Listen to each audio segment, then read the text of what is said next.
الشیطان الرجیم بسم اللہ الرحمن الرحیم ربنا اغفر لنا ولإخواننا الذین سبقونا بالایمان صدق اللہ العظیم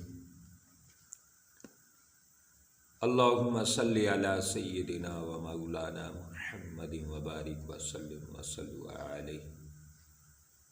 احباب ذی وقار، آج کا ایک نسخہ آپ کو بھی بتاتا ہوں، اپنے آپ کو بھی متنبہ کرتا ہوں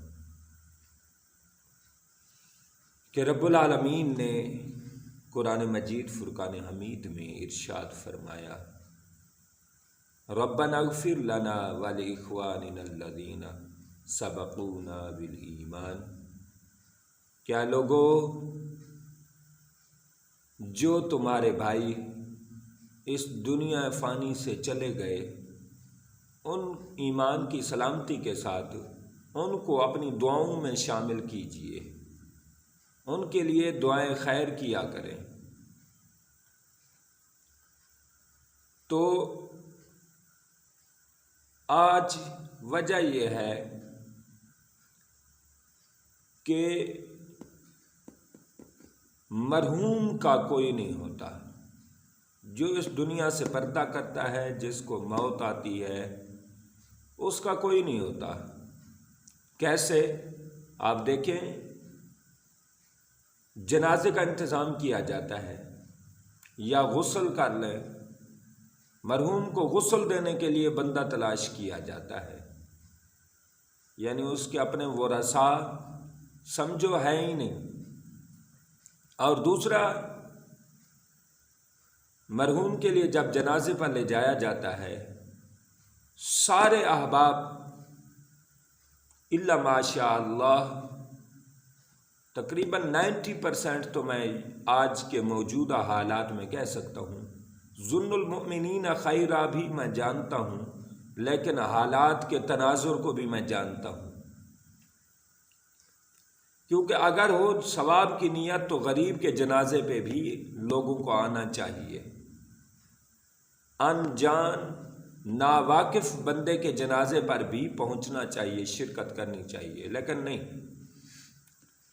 تو اس کے پیش تناظر میں کہہ رہا ہوں کہ جنازے میں جتنے احباب آتے ہیں، 90% لوگوں کا یہی خیال ہوتا ہے کہ یار ورثاء کو دکھائیں گے، یار ہمارے بھی جنازوں پر، ہمارے بھی ورثاء کے جنازوں پر یہ لوگ آئیں گے، یار محلہ داری ہے، پنڈ داری ہے، شہر داری ہے، اب کیا کریں، جانا پڑے گا۔ تو اس طرح کی سسٹم ہے، دعا کی نیت سے مرحوم کے لیے کوئی نہیں جاتا، مرحوم کے لیے مخلص کوئی نہیں ہے۔ اور اس کے بعد مرحوم کے ایصال ثواب کے لیے الحمدللہ ہم کھانے پکاتے ہیں، خرچ کرتے ہیں اللہ کے نام پر، لیکن ہمارے خرچ میں سارے جو یہ خرچ صدقہ کرنا ہوتا ہے، کھانے کے لیے سارے امیر لوگ جمع کر لیتے ہیں، اور ورثاء کا یہ خیال ہوتا ہے کہ کیا کریں، اب ہم نے کھایا ہوا ہے تو کھلانا پڑے گا، یا پھر لوگ کیا کہیں گے۔ یعنی ہم نے یہ نہیں کرنا کہ ہمارے والدین کو، ہمارے مرحومین کو قبر میں سکھ ہو، سکون ہو، چین ہو، نہیں، ہمارا وہ خیال ہی نہیں ہوتا۔ ہم اتنا انتظامات کرنے میں لگ جاتے ہیں کہ بعض اوقات دعا میں بھی شامل ہونا مشکل ہوتا ہے۔ صرف ہم جو ہے نا ایک مہمان نوازی کر رہے ہیں، لوگوں کو بلا لیا ہے، رشتہ داری کر رہے ہیں، رشتہ داری نبھا رہے ہیں، تو مخلص پن نہیں ہے۔ میرا یہ وظیفہ ہے، اور میں آپ کو بتانا چاہتا ہوں کہ اپنے مرحومین کے لیے مخلص ہو جائیں، اور دوسرے اپنے مرحومین نہیں، ساری دنیا کے لیے مخلص ہو جائیں، ساری دنیا کے لیے، جہاں عالم اسلام کے احباب، خواتین قبر میں تشریف فرما ہے، سب کے لیے مخلص ہو جائیں، جہاں کہیں آپ کو نظر آئے۔ اور بزرگوں کے کئی ایسے بزرگ ہیں جن کے وظیفے رہے ہیں۔ ایک بزرگ فرماتے ہیں، میں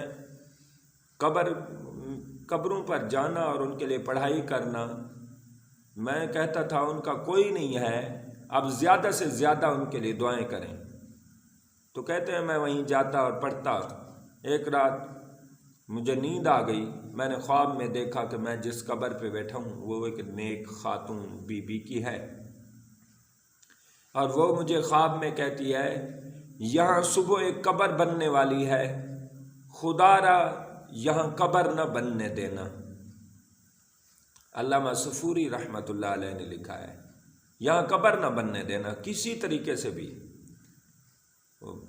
بندہ بزرگ کہتے ہیں میں صبح جب ہوئی تو دیکھا ایک آدمی قبر کھودنے کی طرف وہاں جا رہا ہے، وہاں قبر کھود رہا ہے۔ میں نے اسے منع کیا کہ یہاں قبر تمہارے لیے بہتر نہیں رہے گی، تم آگے کھود لو۔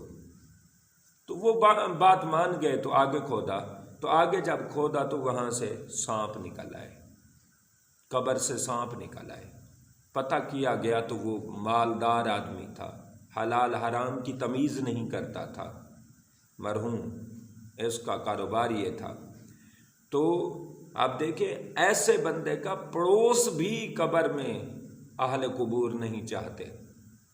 تو بڑے بڑے سزائیں، بڑے بڑے عذاب آقا علیہ الصلوۃ والسلام نے ارشاد فرمائے ہیں۔ قبر جناب سیدنا عثمان غنی جیسے صحابی تڑپ جاتے اور رو جاتے اور زیادہ سے زیادہ روتے، فرماتے یہ قیامت کا پہلا منظر ہے، پہلا سٹیپ ہے۔ لہٰذا ہمیں ایک تو قبر کی تیاری کرنی چاہیے، ایک جو ہمارے احباب قبر کی تیاری کے بغیر چلے گئے، اور ایسے ہوتا ہے بغیر تیاری کے چلے گئے، اچانک موت آ گئی یا غفلت کے پردے میں ڈوبے رہے، جیسے بھی ہے ہم اپنے مرحومین کے لیے مخلص ہو جائیں، یہی اللہ کو پسند ہے۔